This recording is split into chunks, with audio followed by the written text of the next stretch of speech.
people filling in now. All right, it is 12. I'm sure people will continue joining over the first few minutes. I'd like to go ahead and welcome everyone. Thank you for joining us today, and welcome to Nisivoccia Presents. We're happy to have you here for today's webinar, where we'll be discussing the One Big Beautiful Bill Act and its key provisions, 2025 tax strategies, and year-end updates. Before we begin, I'd like to just cover a few quick items. Today is being recorded, so we will share the presentation with you all after the program. If you have questions at any point, please use the Q&A feature or the chat located on your Zoom toolbar to submit your questions, and we'll leave time at the end to answer as many as we can. And if you have any technical difficulties, please just send us a message and we'll help you out. So before we get started, I'd like to begin with a quick introduction to our tax team you see here with us today. You'll hear from all of them today, and they bring a deep expertise across tax planning, compliance, and the ongoing changes we'll be discussing. So with that, we're joined by 3 members of our tax department today: Harlene Stevens, CPA, and is a director in our tax department; Deirdre Hartmann, CPA, is a tax partner; and Glenn Schwier, CPA, JD, is also a tax partner. So just to give you guys a brief overview of their backgrounds before we dive in, starting with Harlene. Harlene Stevens is a director in our tax department with more than 25 years of experience in personal and business income tax planning, specializing in dental and medical practices. She advises healthcare providers, small businesses, and high net worth individuals, and is a published author and experienced speaker on tax and practice management topics. Harlene is active in the NJCPA, the AICPA, and serves on the Morris County Chamber Women in Business Executive Committee. She celebrates 18 years with Nisivoccia in 2025.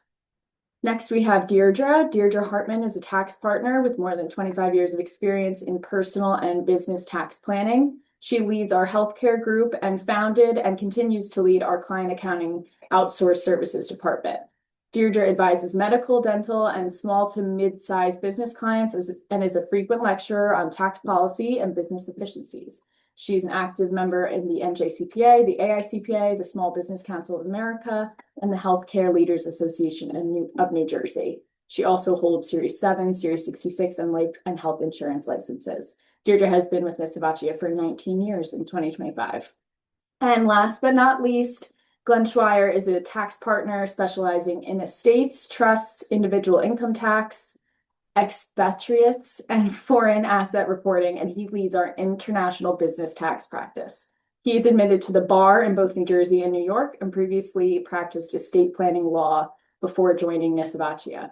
Glenn is also a frequent lecturer for business groups, civic organizations, and professional service firms, and has contributed to the Reuters PDI Global Tax Impact newsletter. He's also an active member of the NJCPA and holds Series 7, Series 66, and life and health insurance licenses.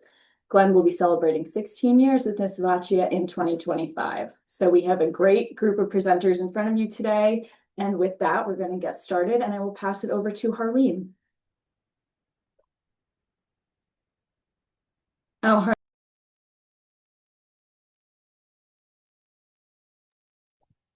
Hi, everybody. Thank you for joining us today and taking the time to attend this webinar. I'm going to discuss some key provisions of the One Big Beautiful Tax Act this morning, and basically see how those new laws or the new act will affect you personally. So I'm going to say some acronyms, and I'm sure Deirdre and Glenn may use these same acronyms also, and I just wanted you to have an idea of what they are. So OBBBA is the One Big Beautiful Tax Act. SALT, the SALT, State and Local Tax. MFJ, Married Filing Joint. MFS, Married Filing Separate. AGI is your adjusted gross income, which is your gross income less certain adjustments on Schedule 1. That's your 1040 line 11. And MAGI, modified adjusted gross income, not a line item on your tax return, but it is adjusted gross income plus certain deductions and exclusions, which are added back to determine your eligibility for specific tax benefits, which we will be speaking about today.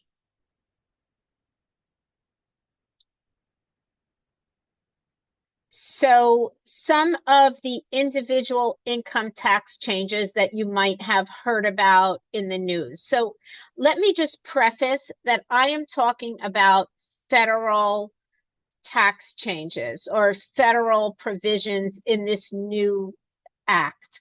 I am not discussing state. So for purposes today, assume that this is just federal. And if there are incidences where the state is affected by it, I'm sure we will send out a blog at that point.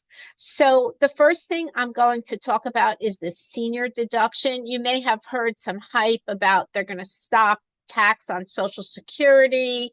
That didn't happen.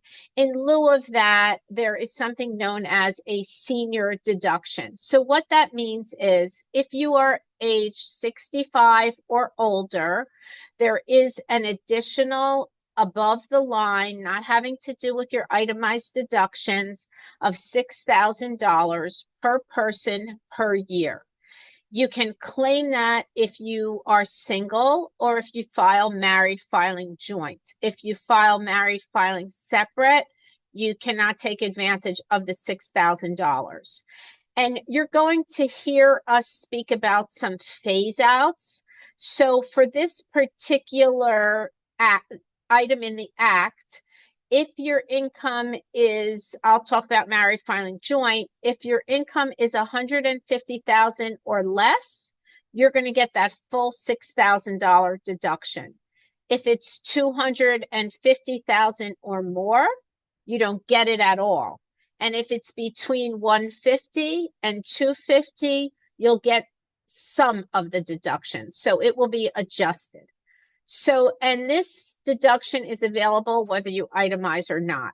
To give you an example of how the seniors can benefit from this deduction and from some other provisions in the law, in 2025, let's say there is a 65 plus, both husband and wife are 65 or older, there's a combined income of $120,000.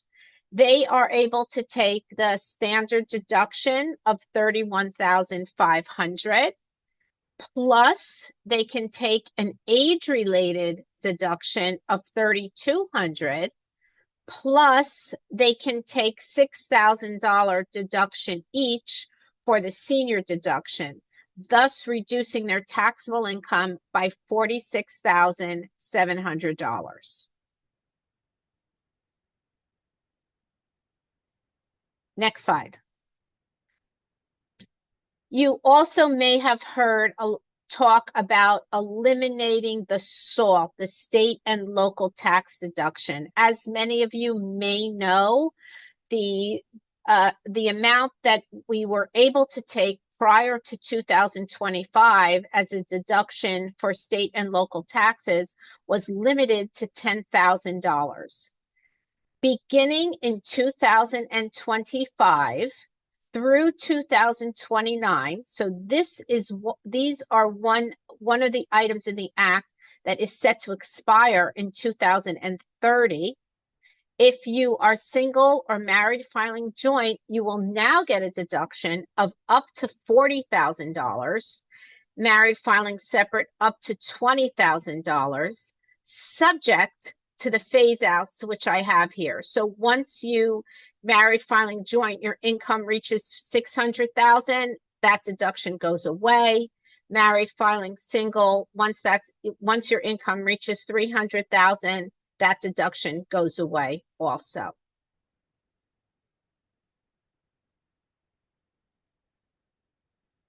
Also want to talk a little bit about charitable deductions. Now, keep in mind, this deduction, unlike the other two that I spoke about earlier, this is the change for charitable deductions is starting in 2026 with no expiration at this time.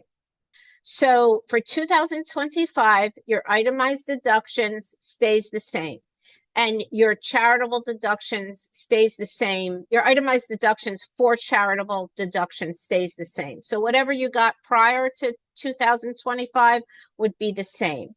But in 2026, if you don't itemize, you can take a charitable contribution of $1,000 for single and married filing separate, or $2,000 for married filing joint, and you can get a deduction for that above the line, okay? However, keep in mind, in 2026, only deduction contributions in excess of 0.5% of your adjusted gross income are deductible.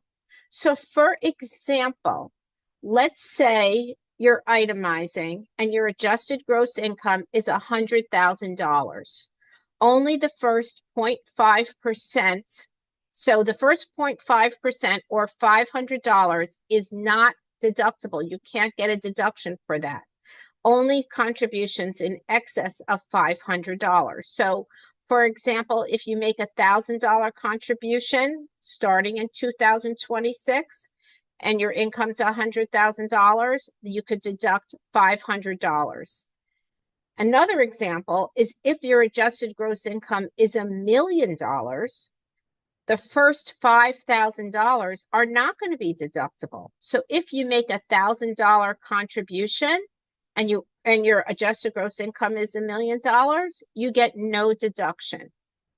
If you take the standard deduction, so you don't itemize, and you make $5,000 in charitable contributions, your deduction would be limited to $2,000, assuming married filing joint. So keep this slide. I know it's a little bit confusing. So this is something you want to try to remember starting in 2026. Okay. So the next thing on the bottom here, we have the elimination of green energy tax credits. So if you bought an electric vehicle before September 30th, and if the vehicle qualifies, you would be able to get a credit. If you bought your vehicle after September 30th, or you plan on buying it before the end of the year, that's too bad. You will not get the deduction. And you may have heard about residential credits. I know we ask our clients at the end of the year, did you put in any water heaters, windows, roofs, doors? And you get a deduction, a credit for that. So that's a direct credit against your tax. That's a good thing. That is expiring December 31st, 2025. So if you think you may want to do any of that kind of work in your house, and if you're lucky enough to get a contractor to do it before the end of the year, something you want to think about doing very soon.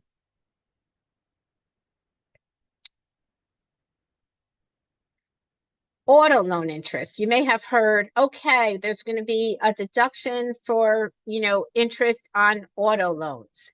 That's another temporary change in the OBBBA. Okay, that starts in 25, expires in 29.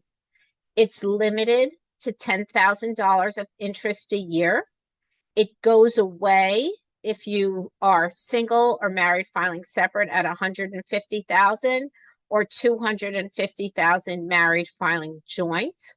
The debt had to be incurred after December 31st, 2024. So for example, if you got a new car in 22, 23, 24, you have interest, too bad, you're not getting that deduction.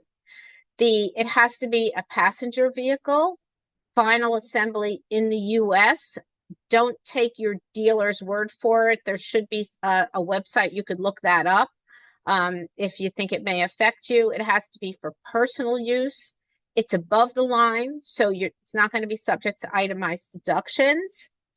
And you should be getting a loan interest statement from the lender. We don't know what that's going to look like yet, but we should know soon. Also, keep in mind that some of these thresholds may be low. So let's say you are thinking about buying a car for a you might have a child who just entered the workforce or a child who works part-time. You may want to buy it in their name because they may be under the limit. So this way you wouldn't lose the deduction totally. Next. Some other changes to 529 plans. Okay, the first one is that now 529 plan, just a little refresher, that's money that you would put away for college. Used to be only college, but that changed a little while ago, a couple of years ago. And now you can use that for expenses kindergarten through 12th grade. The limit is $10,000. But starting in 2026, you can use up to $20,000 for K through 12 expenses. And then starting July 4th, 25, there are some other expenses that you could use that for, and those are listed below: some tutoring, testing fees, technical schools. And what I would do is, if you have these expenses and you are going to get a form at the end of the year, and we have seen some audits, so I would just implore you to keep good records, especially if it's for some items that you might not get a tax form for other than tuition. So just make sure that you keep good records on what those expenses are. You also may have heard of these Trump accounts. This is new to this year. It's known as a savings account with tax-free growth for children under age 18. The investments are limited, so if you think this is something you're interested in, then you should speak to your broker. You have to be a U.S. citizen with a Social Security number. This account, you're allowed to contribute up to $5,000 a year, which are not tax deductible, but the earnings are. That's what makes it somewhat beneficial. So once the child turns 18, it becomes something similar to a traditional IRA with limitations on distributions. From what we are told, there is going to be an automatic enrollment if you have a child who was born between January 1st, 2025 and December 31st, 2028, where the U.S. Treasury is going to give you $1,000. I don't know how that's going to work. We haven't seen anything how that's going to work. It's supposed to be available, I believe, starting in July 26 to enroll. And then this $1,000 pilot program, from what we know about it, that's supposedly starting in 2026. And again, we're pretty good about that. When these things come out, we probably will put something on our website. So just some things to think about in terms of tax planning. If you might be able to accelerate your property tax payments if you want to get to that $40,000 limit for state and local taxes. It doesn't make any sense to pay more than $40,000 because you're not going to get a deduction for that. You might want to think about making some of your state estimated payments before year end. Donations, that's a big one because that change in 2026, as I talked about, that's going to limit some of your donations. So you may want to think about a donor advised fund. You can talk to your advisor about that. We also have a financial services group. We'll be happy to give you happy to refer you to someone to speak to. But that's something that you can do. You can combine multiple years of donations. I like to call that front loading your donation. So you can do that. Take a look at the limits. You may be selling a business, so you may have higher income in 25 or 26, projected 27. So look at the limitations so you don't lose any of those deductions. And again, speak to your tax advisor, your CPA, so you could see how you could make the most out of tax planning and tax savings. I'm just going to mention a couple of things about business tax changes. I'm not going to talk about that too much today, but bonus depreciation, which is the increase in depreciation, stayed. We thought that was going to go away. It didn't. For those of you who may have a small business and issue 1099s, and you know the limit is $600, anything over $600, 600 or more, we have to issue a 1099. That's changing in 2026. Thank goodness, to $2,000, but no change for 25.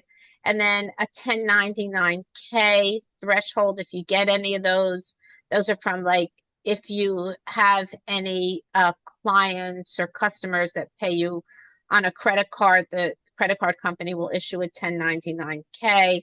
That threshold is changing a little. And the only thing that's not on here is research and development. If you are in a business that has any research and development costs, that's something to talk to your CPA, because there are some changes with regard to the R&D credits.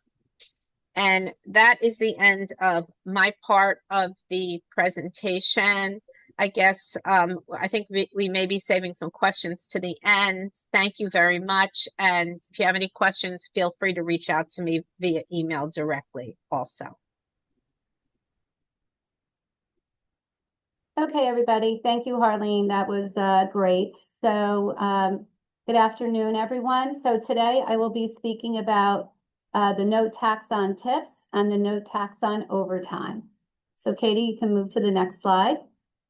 So just so that you know, both of these provisions were enacted for years 2025 through 2026. So you can go ahead to the next slide. So just to give you an overview, the no tax on tips, who qualifies, just to go over the high side, who qualifies, it's individuals who are employed in a tipped occupation, what amount is deductible, and I'll dive into these, limits and qualifications in a minute. The maximum amount you can, deduct is $25,000 a year. We will define what a qualified tip is versus what is not a qualified tip. We'll talk about how you claim this on your tax return. And also, what does it mean to those that are filing individual returns where they're claiming this deduction, and for the employers that are reporting these types of tips. So let's go to the next slide. So again, I'm just going to go over who qualifies, because the IRS, this bill was passed around July 4th in the summer. And part of the regulations was that they were going to issue regulations and say what are qualified tips and what types of occupations are included. So they came out with the list, and the list includes food and beverage services. So think your waiters, bartenders, busboys, hospitality and guest services, bellhops, concierge, personal and wellness. So think your hairdressers, massage therapists, transportation, think taxi, taxi drivers, entertainment, for those gamblers in the audience, you could tip your casino dealer, and home services and personal services, recreation. So one of the things I want to make a note of, there are specific occupations that are not qualified tips. So that would be someone, so say if you tip yours, it's not very ordinary, but say you wanted to tip your, somebody that's in a occupation called an SSTB, so specified service trade or business. Think of your accountants, your attorneys, your physicians. If you were to tip someone in that occupation, the recipient of that, those tips would not be able to exclude it from income. Also, there's rules if you were to tip your illegal bookie, if it's a legal, activity, those people do not get to exclude those tips either. And if you were trying to, because I know people get very creative sometimes when there's new tax laws implemented, if you're an owner of a business and decide to, put $25,000 of qualified tips on your W-2, that would be, excuse me, that would be considered abusive and that would not be allowed. Okay. Again, the amount that is deductible, it's maxed out at $25,000. There is no differentiation between if you're married, if you're single or married filing joint, it's still the same $25,000. And if we talk about, you might want to go to the next slide, Katie. What is a qualified tip?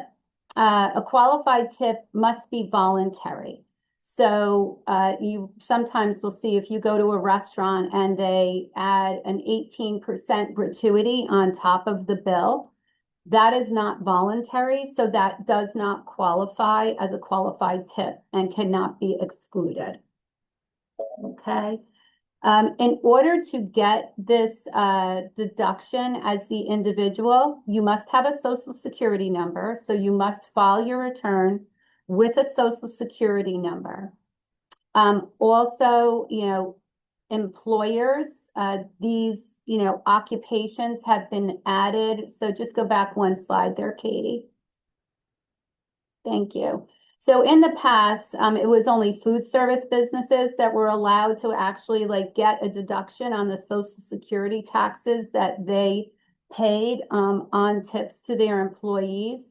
Now all of these new occupations have been added. So if you are a business owner and you pay tips and you pay Social Security tax, I recommend you reach out for your tax preparer, because there is a new benefit for you. So because this bill was implemented, later in the year, mid-year, and we also know we are, we went through the longest IRS shutdown there for a few weeks. The IRS has not formalized all of their forms, so they have, issued regulations that said in calendar year 2025, do your best as the employer to report these qualified tips on your W-2s. It's very strange. In the law, it would also mention, paying tips to contracted employees. So it's not only employees, it also does include outside contractors. If you hire those kind of people, the tips, still need to be reported separately on the 1099s. But they're giving a lot of leeway in calendar year 2025 due to the late implementation of the law. And as long as employers do their best to report, there will be no penalties. Let me see if there's anything else. I think that is it. So one other thing I do want to make a note of is that qualified tips, this is an above the line deduction. So it means that you do not have to itemize in order to take the benefit of this deduction. So it is a federal tax deduction. However, it is not a tax deduction for Social Security. So those employees that get paid, they're going to notice a difference between what's in box 1 and their federal taxable wages, versus what's taxable for Social Security. These tips will not be excluded for Social Security. The employer and the employee will still have to pay tax on those tips because they are Social Security taxable. Okay, Katie, we'll go on to the next section. Okay, so qualified overtime, basically there is a difference here. So qualified overtime, there is a difference between if you're single or if you're married filing joint. So the maximum amount you can exclude. And again, this is effective for calendar years 2025 through 2028. And it is, again, an above-the-line deduction, so you do not have to itemize in order to get the benefit of this. And again, it starts phasing out, at $150,000 when you're single and $300,000 when you're joint. And it's basically what they call modified adjusted gross income, what Harlene had referred to. That's basically, and in a lot of different tax codes, they define like modified adjusted gross differently. In this case, it's basically your adjusted gross plus any foreign exclusion, plus any income from places like Guam and Puerto Rico. So, just keep that in mind if you do by any chance have foreign income exclusions or income from those places. Basically, when we want to talk about, what is, qualified overtime. So, for example, I hire an employee at $10 an hour. Once they have met 40 hours, so what is, required to be paid under the Fair Labor and Standards Act, we have to pay time and a half to that employee. So we would pay that employee, over 40 hours, $15 an hour. The amount that qualifies for the deduction is only the half portion of the time and a half. So in that case, it would only be $5. So, a lot of people would probably think, oh, the qualified overtime is the full $15, but it's not. It's only the half piece of it. Okay. Again, there is no deduction for married filing separate. There is also nothing in the code that states about head of household. That's the same for the tips. For whatever reason, if it was you have to be married filing joint or single, they don't recognize married filing separately nor head of household. And again, I did say that, it's allowed, it's an above the line deduction. And again, as far as reporting goes for the employers, again, as long as they do make their best efforts to provide as accurate information for 2025 on the W-2s and the 1099s, they will be very lenient, with penalties and interest. Again, one thing Harlene had mentioned was right now, some of the states have, legislation in place right now to see how they are going to treat these deductions. So right now, in the tri-state area, nothing has changed. We have not gotten any regulations from the state of New Jersey, nor New York, or Connecticut, or Pennsylvania. So as we get that information in, like Harlene said, we will make sure that we get that out to our clients, the information. Okay, I think that is it. So Glenn, you're up. Hi, everybody. Next slide, Katie. One of the key areas, I think, of the new tax bill, the big, beautiful bill, was the finalizing an estate and gift tax exemption.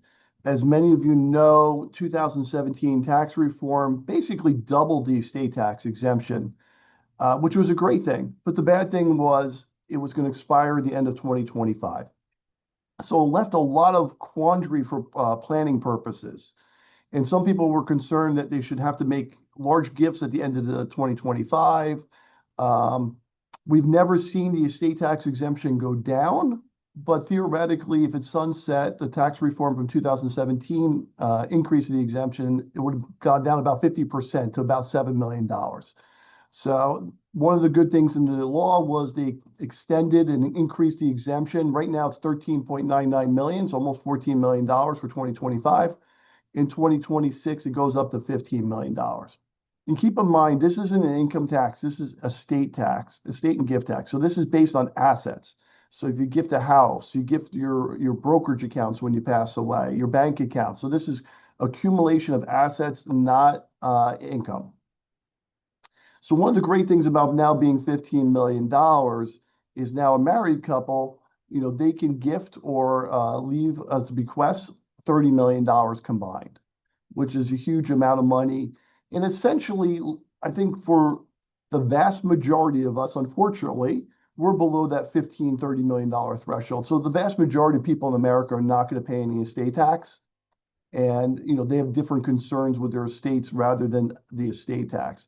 But keep in mind, New Jersey still has an inheritance tax. So if it doesn't go to your spouse, your children, your grandchildren, a few other people, there could be a tax. If you give it to your friend, your nephew, there could be a New Jersey inheritance tax. New York still has an estate tax. It's a lower threshold.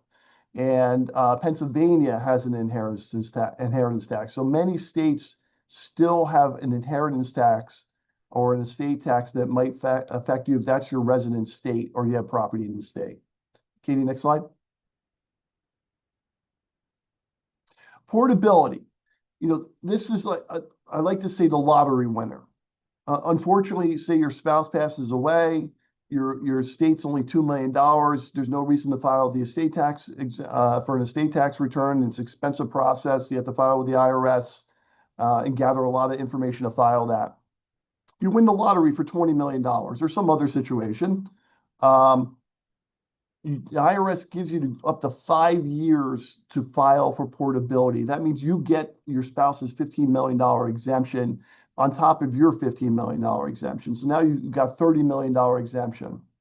And it's also good in a way because in the old days, you had to transfer assets. If you had a $30 million estate, you had to transfer $15 million of assets to your spouse in order to set up credit shelter trusts and use that exemption. Now with portability, there's no need to transfer. You just need to file an estate tax return for your spouse, your deceased spouse, and automatically you get their exemption. And as I said, $30 million, the vast majority of us are going to be under that threshold. But if you're going to be over $15 million or you're a younger person and your spouse passes away, it's something to think about filing for portability because you want to take their exemption to use in the future. Katie, next slide. Gift tax. There's always a lot of confusion with gift tax, I always find.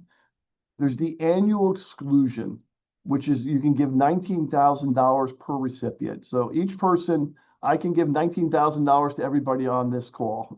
Unfortunately, I don't have that kind of money, so you're not going to get that. But me and my wife could give $38,000. What I always recommend, the question always comes up, I always recommend you guys write separate checks. So if you write your check to your child, you want to give that child $38,000. I always say write a separate check. Each one write a check for $19,000. If you write one check, even though you're below the gift tax annual exclusion, theoretically you should file a gift tax return and choose gift splitting. So I always feel it's better format to write a check to each one, write a separate check. That way there's never any questions on it. The other part of this is, yes, you can give $38,000 as a married couple, $19,000 to every donee, but you can still give more. But you have to file a gift tax return. So that $15 million exemption that we talked about for estate tax is an estate and gift tax exemption. So the part you use the gift tax during your lifetime, and what's left is left over for your estate. So you can give $1 million to your children if that's what you want to do. But you have to file a gift tax return, and it's going to lower your exemption that's available to $14 million, say. The $19,000 doesn't require a gift tax return. It doesn't require it doesn't use up any part of your exemption. That's the annual exclusion. So I think there's always a lot of confusion. Like they can only give $19,000. You can give more than that. Married couples, the government understands what is mine is my wife's as well. So there's unlimited gifting between married spouses as long as you're U.S. citizens. If you're not a U.S. citizen, Then there's a threshold limit there, 190, I think in 2025, 194 in 2026. So even if you're a resident spouse, a resident of the United States, but you're not a U.S. citizen, you got to watch out. There isn't unlimited gifting between the two of you. Next slide. Yeah, this is something I always like to bring up. It probably doesn't affect anybody in the audience, but you might know people. Non-resident alien means you're not a green card holder, you're not a citizen, you don't live in the U.S. The threshold is $15 million exemption for U.S. citizens, U.S. residents. But if you're a non-resident alien, you're a resident and citizen of Canada, but you own a property here in the U.S., the threshold is only $60,000. So there's also some treaties that play into that might increase that exemption. But you got to keep in mind that non-resident aliens, if you have any family members from outside the country that are buying property here in the U.S., that their threshold might be much lower. Next slide, Katie. Now, I think this is probably the most important thing that we're going to talk about here. There's always a lot of confusion, even with attorneys on this. Probate property. Probate property is property titled in your name with no name beneficiary. So that's included in what we call your estate that goes through probate, surrogates court. Non-probate property is property with a named beneficiary. It's life insurance, your 401k with a beneficiary listed on as your child or spouse. Your bank accounts, your brokerage accounts, real property you hold with your spouse, tenants by entirety. That is not controlled. Next slide, Katie. That is not controlled by your will. The non-probate property with listed beneficiary, that listed beneficiary beats your will. So those non-probate properties are controlled by whoever you name as the beneficiary. Might name your spouse, you might name your child as your beneficiary of your will, but then you forget to name a bunch of accounts that have your brother on them. Theoretically, those accounts would go to your brother. So, you have an attorney who drafts up this impressive will with a bunch of trusts. Say you want a trust for your children because they're minors. You've got to coordinate the titling of the accounts with your will. And that's very important. I think a lot of people miss that step when they get new wills. You want to make sure that your beneficiaries of those accounts are the same as you want in your will, and coordinate those two factors. Otherwise, the named beneficiary is going to trump your will, and you're going to miss your purpose of your will. Next slide, Katie. Real quick, I'm just going to go over this real quick. I look at life as if there's three different types of estate. There's a non-taxable estate, which is under $15 million. Your gross estate's under $15 million when you count your 401ks, IRAs, bank accounts, brokerage accounts. Then there's what I can say is over your single exemption. So it's that $15 to $30 million range estate. And then there's your taxable estate where it's over $30 million, which is, very significant estate. Next slide, Katie. I think most of us are in these, what I would say the non-taxable estate is more family planning and also income tax planning. So it's a family planning of how you want your money, who you want your money to go to, your children, how you want that money to go to them, whether it's in trust or outright. And there's also income tax planning built in it. You don't have a taxable estate, but the government under the current rules gives you this fantastic benefit of a step up in tax basis for non-qualified brokerage accounts. That's probably the biggest one that there is. You bought Apple for $10, it's now worth $1 million in a non-qualified account. When you pass away, if your estate's under $15 million, no estate tax, and you get a step up in tax basis to $1 million. Same thing with the vacation home. The vacation home doesn't qualify for the principal residence exclusion. You bought it for $100,000, it's now worth $1 million.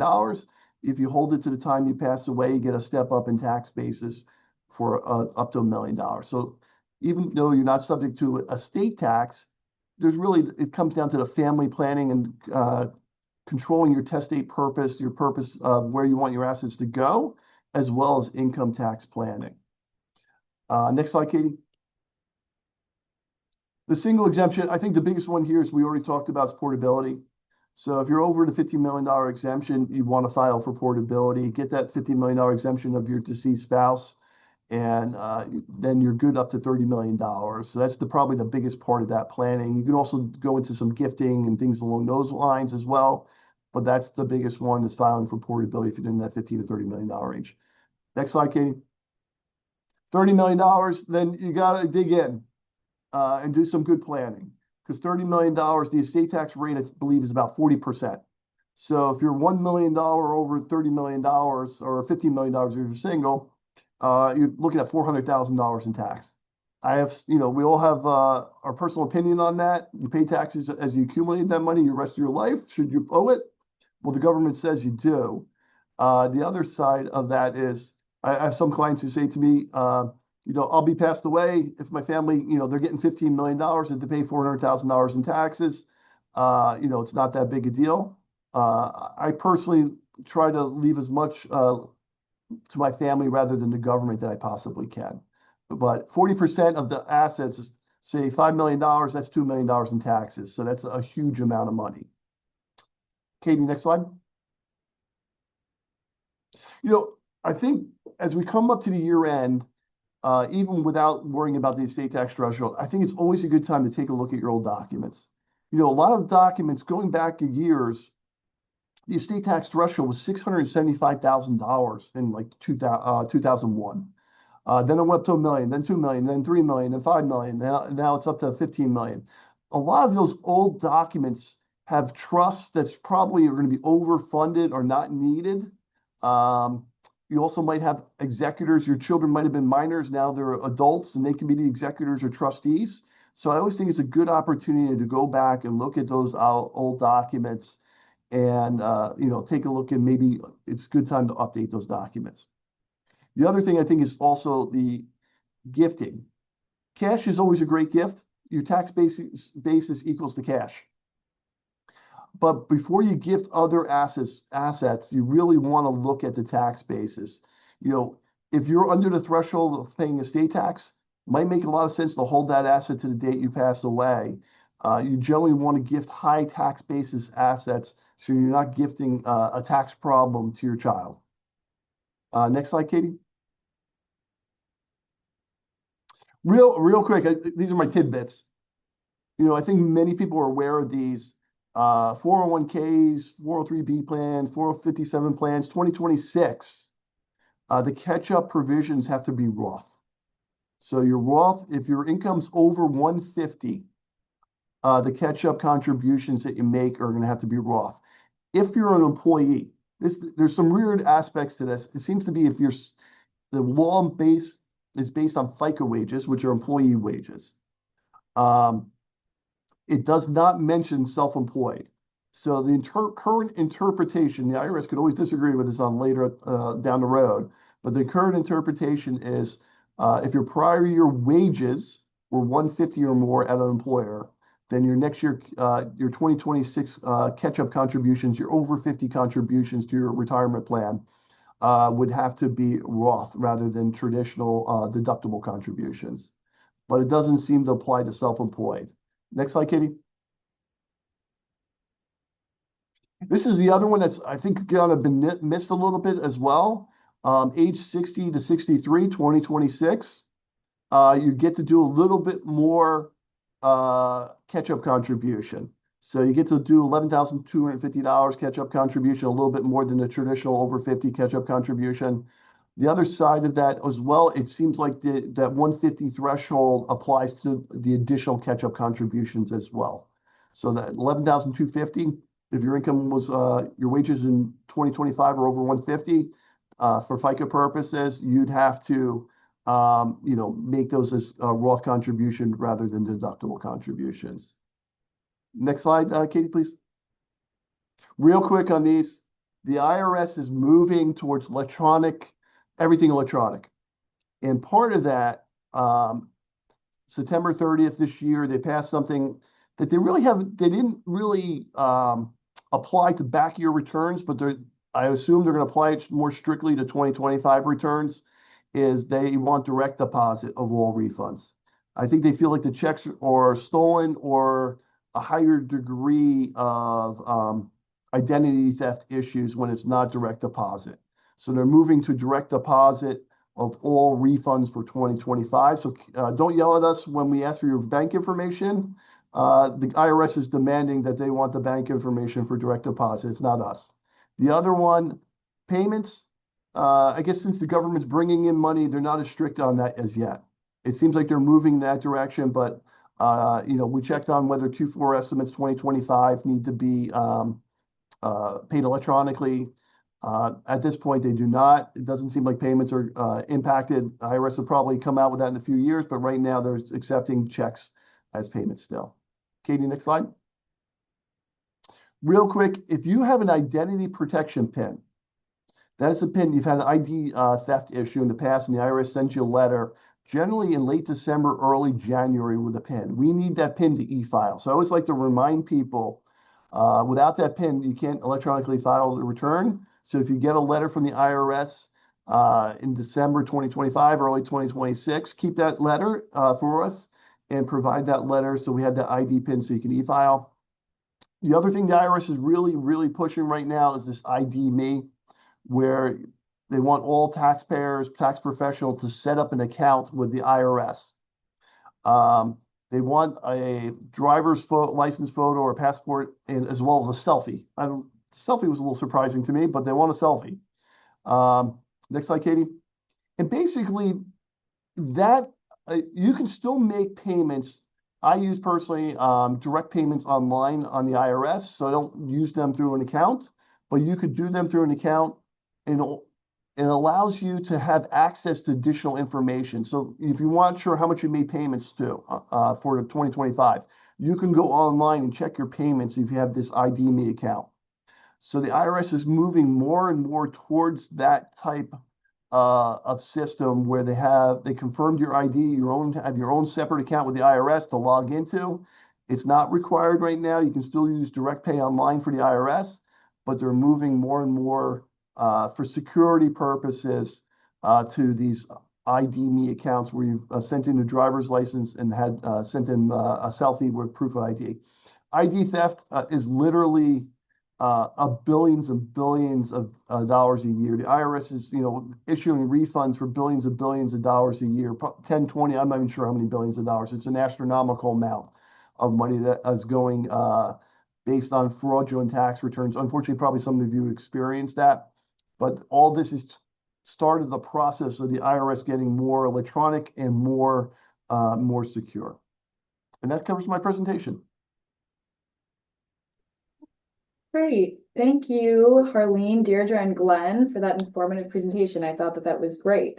If anyone has a question, you haven't submitted it yet, please feel free to do so now. And I saw a couple come through as you guys were discussing. One of them, Glenn, this one was for your presentation. Someone asked, if you have a joint account, how do you determine what a gift is? I know you kind of touched on that, but. Yeah, this is, I assume you're gifting it to a third person. So say to a child, you have a joint account with your spouse. That's where I say write the check, two separate checks. There's interpretation both ways with the IRS, and the IRS, with many issues, doesn't clarify on purpose. So they kind of leave it open in case they ever want to challenge it. I've never seen the IRS challenge it if you write one check for $38,000 and say it's for both of you from a joint account. But theoretically, they could. That's why I like to always dot the I's and cross the T's. And I'd recommend writing separate checks. If you have a joint account with a non-spouse, then it goes into who made contributions into the account. And it gets more of an issue. With bank accounts, it's more of an issue when you pass away than during your lifetime. Hopefully that answered your question. I think so. Thank you, Glenn. Let's see. We had another question. Oh, sorry. Someone asked, what happens if I've exceeded the $10,000 withdrawal limit for the 2025 from a 529 plan? So the answer would be is if that money is used for college, it's not a problem. But if it's used for, the K through 12 tuition, then it's not considered a qualified distribution.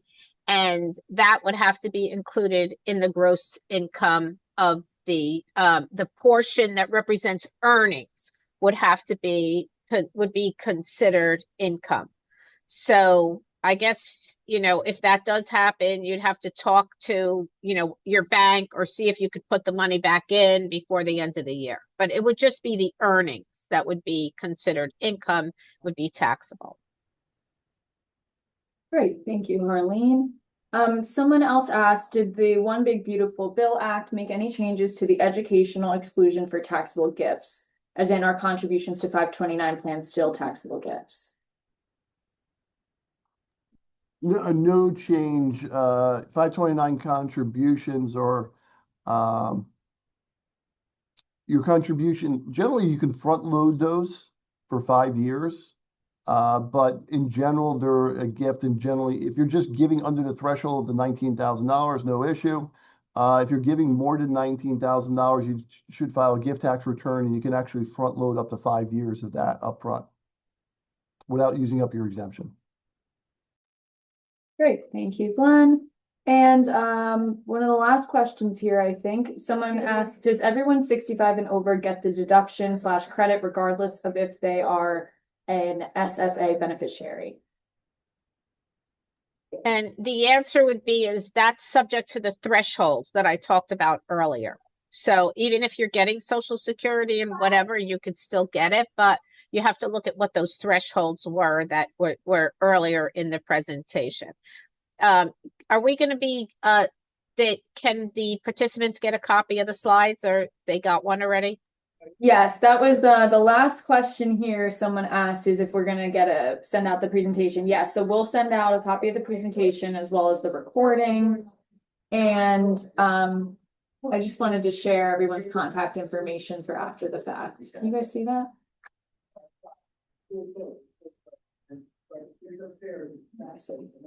Yeah, so we will send out a recording as well as the presentation. Looks like that covers all of our questions. So I just want to say thank you to our presenters, Harlene, Deirdre, and Glenn, for sharing your information today. And thank you to all of our attendees who joined us. We appreciate it. Just as a quick reminder, there will also be a survey for feedback when we end the webinar today. So if you could just fill that out, let us know what you thought and what else you would like to hear in the future. So again, we appreciate your time, your engagement, and the opportunity to work with you. So we look forward to seeing you all next time. And thank you guys again. Have a good rest of your day. Bye-bye.